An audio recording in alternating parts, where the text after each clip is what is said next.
अस्सलामुअलैकुम। आज हम जानेंगे कि लोग आपस में इख्तिलाफ़ क्यों करते हैं और मुसलमानों के आपस के इख्तिलाफ़ात का क्या हल है। इब्तिदा में तमाम इंसान एक ही जमात थे, फिर जब किसी एक सवाल का जवाब ढूंढने में लोगों का इख्तिलाफ़ होता तो लोग मुख्तलिफ़ ग्रोहों में तकसीम हो जाते। मिसाल के तौर पे अगर इस सवाल का जवाब ढूंढना पड़ा कि क्या खुदा का वजूद है या नहीं, तो इस सवाल के जवाब में लोगों का इख्तिलाफ़ हुआ, जिससे मुख्तलिफ़ मज़हब वजूद में आए। हिंदू ने कहा कि खुदा का वजूद है लेकिन खुदा बहुत सारे हैं। ईसाई ने कहा कि खुदा का वजूद है लेकिन वो 3 में 1 या 1 में 3 है। एथियस्ट के जहन ने खुदा की कुदरत को नज़रअंदाज करके खुदा के वजूद का ही इनकार कर दिया। इसी तरह मुसलमान और यहूदी ने कहा कि हाँ, खुदा है और वो एक है, और यही हकीकत आदम अलैहिस्सलाम ने अपने बेटों को समझाई थी।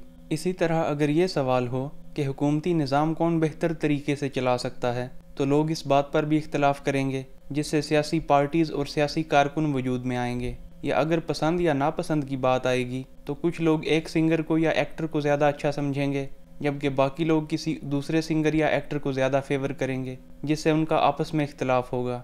ऐसा होना एक फितरी अमल है। अल्लाह ताला ने इंसान को सोचने समझने की सलाहियत दी है, और कभी भी दो लोगों की सोच 100% एक जैसी नहीं हो सकती। फरमाया, बेशक अगर आपका रब चाहता तो तमाम इंसानों को एक ही ग्रोह बना सकता था, मगर अब तो वो मुख्तलिफ तरीक़ों पर ही चलते रहेंगे।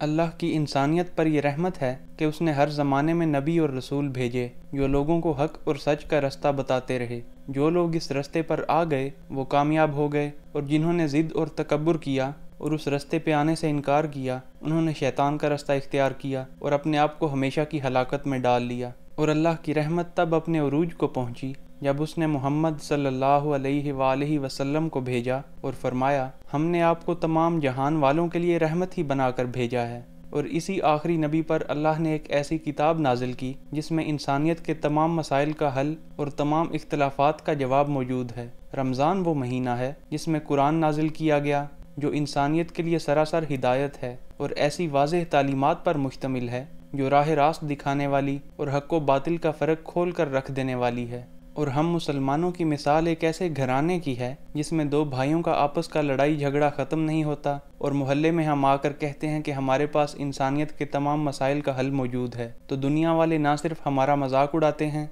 बल्कि हमारे नबी की शान में भी गुस्ताखी करने से बाज नहीं आते। इसी तरह की हमारी ख़त्म ना होने वाली बहस रबीउल अव्वल के महीने में शुरू हो जाती है, क्योंकि हमें किसी भी कीमत पर दूसरे मसलक को गलत साबित करना होता है। जो लोग खुशी मनाने के हक़ में हैं वो कहीं ना कहीं से खुश होने के लिए कोई दलील ज़रूर पेश करते हैं। हालांकि अल्लाह के नबी के दुनिया में आने से दिल में खुशी का जज्बा पैदा होना एक फितरी अमल है। आपको खुशी मनाने के तरीके से इख्तिलाफ हो सकता है, लेकिन अगर आपका दिल हुजूर के आने से खुश नहीं तो आपको अपने ईमान की फ़िक्र करनी चाहिए। इसकी मिसाल ऐसे समझ लीजिए कि अगर सख्त गर्मी पड़ रही हो, भूख प्यास से जान निकल रही हो, अचानक अल्लाह ताला बारिश की सूरत में अपनी रहमत भेज दे, क्या आपके दिल में खुशी पैदा नहीं होगी? जब दुनिया जहालत के अंधेरों में डूबी हुई थी, लोग अपने परवरदिगार से बिल्कुल मुनक़ते हो चुके थे, तब अल्लाह ने आपको तमाम जहानों के लिए रहमत बना के भेज दिया, और आपके आने से दुनिया और आखिरत की हमेशा की खुशियाँ इंसानियत का मुकद्दर बनी।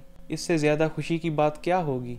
लेकिन हम में से जो खुशी मना रहे होते हैं वो ज़रा अपने खुशी मनाने के तरीके पर भी गौर कर लें। अपने आप से ये सवाल पूछें, क्या मैं वाकई हुजूर के दुनिया में आने से खुश हूँ, या मेरे जुलूस का मकसद सिर्फ ये है कि मैं दूसरे मसलक की गली से गुजर कर दिखाऊंगा। कोई रोक सकता है तो रोक ले, उन्हें इब्लीस वगैरह जैसे नामों से पुकारूंगा, किसी में हिम्मत है तो मुझे मना करके दिखाए। असल तरीका तो ये है कि आप हुजूर के लाए हुए दीन से वफादारी का अहद करें, पुख्ता इरादा करें कि आइंदा 5 नमाजें पढ़ूंगा, रमज़ान के सारे रोज़े रखूंगा, ज़कात दूंगा, अगर अल्लाह ने तौफीक दी तो हज करूंगा, उम्मत मुस्लिमा को मुत्तहिद करने की कोशिश करूंगा। और हमारे जो भाई खुशी मनाने के हक़ में बिल्कुल नहीं हैं, क्योंकि सहाबा ने खुशी नहीं मनाई, तो आप सहाबा की सुन्नत पर चल लें, हुजूर से बिछड़ने के गम में रो लिया करें। और आपके मुताबिक तो हुजूर की वफ़ात भी रबीउल अव्वल में हुई। बिलाल रज़ी अल्लाह अन्हु को तो इतना शदीद सदमा पहुंचा कि अजान देना छोड़ दी और मदीना ही छोड़कर चले गए, और अक्सर सहाबा हुजूर से बिछड़ने के गम से कभी निकल ही नहीं पाए,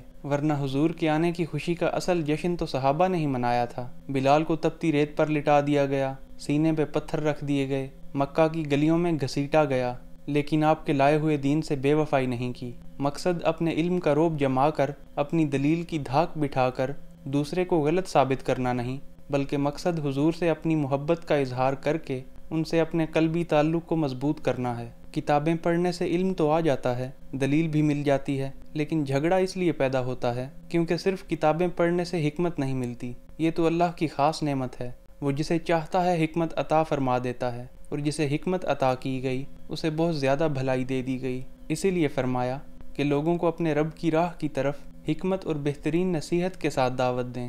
مجھے تو اللہ نے حکم دیا ہے کہ بے شک مومن بھائی بھائی ہیں، تو اپنے بھائیوں کے درمیان صلح کرا دیا کرو اور اللہ سے ڈرتے رہو تاکہ تم پر رحم کیا جائے۔